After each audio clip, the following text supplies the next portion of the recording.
Bonjour à tous. Ce matin, je vous fais une petite vidéo à propos de ce simulateur d'hélicoptère en réalité virtuelle que j'ai réalisé ces temps-ci. Donc le concept, c'est d'avoir un simulateur physique qui reproduit exactement les mêmes boutons et tout le panneau d'instruments, l'overhead panel, etc. que sa version virtuelle. Donc j'utilise aujourd'hui le Bell 407 de Dreamfall Creations, qui est un hélicoptère qui commence à se faire un petit peu vieux, mais qui fonctionne très très bien sous X-Plane 11. Donc voilà, l'idée c'était de reproduire tout ce qui peut être, tout ce avec quoi je peux interagir virtuellement, et bien pouvoir le faire physiquement. Donc le mieux pour vous montrer ça, je pense, c'était effectuer une procédure de démarrage de façon à utiliser une grosse partie de ce que j'ai mis en place.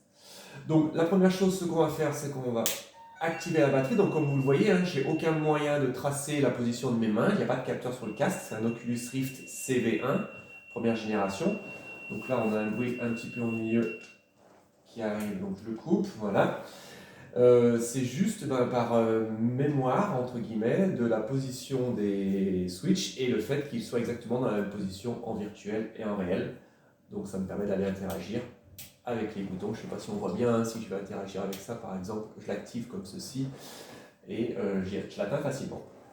Donc là par exemple, je vais faire le test de mes voyants. Ici, tout fonctionne bien. Je vais activer ma valve de fuel, donc j'active mon switch. Vous avez aussi le cache qui est connecté à un capteur, donc sa position est détectée dans le simulateur. Je vais ouvrir les gaz en position idle pour le démarrage. Donc j'ai mis la batterie, je vais activer les deux, ils sont ici, les deux fuel boost. Et normalement on est prêt à démarrer. Donc là j'ai toujours les pales qui sont tenues, mais c'est pas grave, ça ne va pas poser de problème. Elles vont se détacher toutes seules. Et sur le collectif, j'ai le démarreur. Donc je l'active, on entend la turbine qui se met en route. Voilà, 30%, je peux lâcher le démarreur, on voit que les bonnettes sont parties et les pales commencent à tourner. J'ai oublié de préciser, donc sous mon siège, j'ai un jet seat, je crois que ça s'appelle comme ça, jet seat, qui est une espèce de tapis avec des petits moteurs vibrants qui rajoutent la vibration. C'est une information importante pendant le vol, donc voilà, c'est toujours sympa d'avoir la vibration. J'espère que malgré la vibration, vous entendrez mon micro tout de même. Donc là, les pales se mettent à tourner. On va continuer la procédure de démarrage. Donc je vais mettre l'hydraulique en marche. J'active le master batterie. D'accord, donc là, j'ai l'alimentation de mon avionique. Donc je vais pouvoir allumer mon GNS 430. Je vais pouvoir allumer mon transpondeur. L'ADF est déjà allumé. Je vais activer ici l'alimentation pour différents éléments, différents instruments, dont l'horizon artificiel, que je vais pouvoir cager. Voilà. Et ensuite, qu'est-ce que j'ai ici? Generator, donc le générateur que j'active et la lumière s'éteint. Ok, on voit que les gyros n'étaient pas tout à fait bien en place. Là, je suis obligé de recager pour avoir l'horizon artificiel en ordre de marche. Voilà, donc tout est fonctionnel comme je disais. Hein, si je vais dans les menus du GNS 430, je peux les activer grâce à l'encodeur qu'il y a ici. Ici, je vais pouvoir changer les fréquences, comme nav. Je switch entre les deux. Voilà, donc tout fonctionne, on voit. Hein, tout est fonctionnel.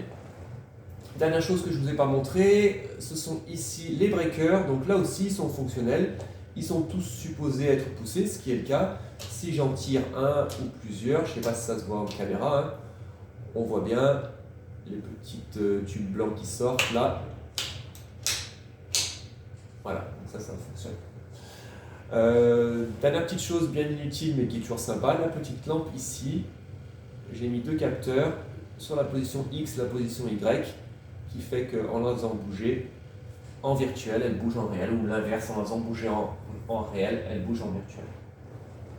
Enfin, ici nous avons le capteur OAT, donc la température extérieure, que je peux mettre en Fahrenheit, en degrés Celsius, ou la tension de la batterie, l'alternateur, et ici un chronomètre. Je choisis le mode et je démarre le chronomètre. Voilà, donc on est presque en ordre de marche. Je vais ouvrir les gaz en position de vol. Et on a bien les voyants. On a bien le voyant RPM qui devrait s'éteindre. En attendant, je mets le casque. Donc là, j'ai pas de choses spécifiques. Comme vous voyez, j'ai rien qui est lié au casque. Donc je ne peux pas l'attraper. J'ai simplement assigné un bouton sur mon joystick. Je clique dessus et ça me met le casque sur les oreilles. Voilà, on est à 100%, on est en ordre de marche, on a juste le cyclique qui n'est pas centré, il faut que j'arrive à trouver la position neutre.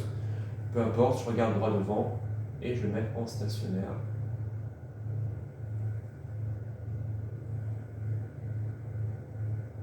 Et voilà. Et là, vous avez la description assez simple de la procédure de démarrage d'un Bell 407, du Bell 407 Dreamfall Creations, et la démonstration de tout ce qui est fonctionnel dans mon cockpit. Je vais reposer très brièvement. Je ne vous ai pas montré tout ça aussi, mais bien entendu, c'est fonctionnel également. Le QNH, ici, qu'on peut changer. La position de la maquette, ici. Le réglage du HSI. Le réglage de la pinouille. Réglage du VSI pour le pilote automatique. Le pilote automatique, j'en ai pas parlé, mais il se trouve ici. J'ai le SAS, Heading Mode, Nav Mode, etc. Enfin ici, le radar altimètre et l'ADF qu'on tourne. Voilà, j'espère que cette vidéo vous aura plu. Encore une fois, c'était une brève description du simulateur en français. Il y a quasiment la même en anglais que j'ai fait hier, mais je me suis dit pour la communauté française, ça pouvait avoir du sens de la faire en français également.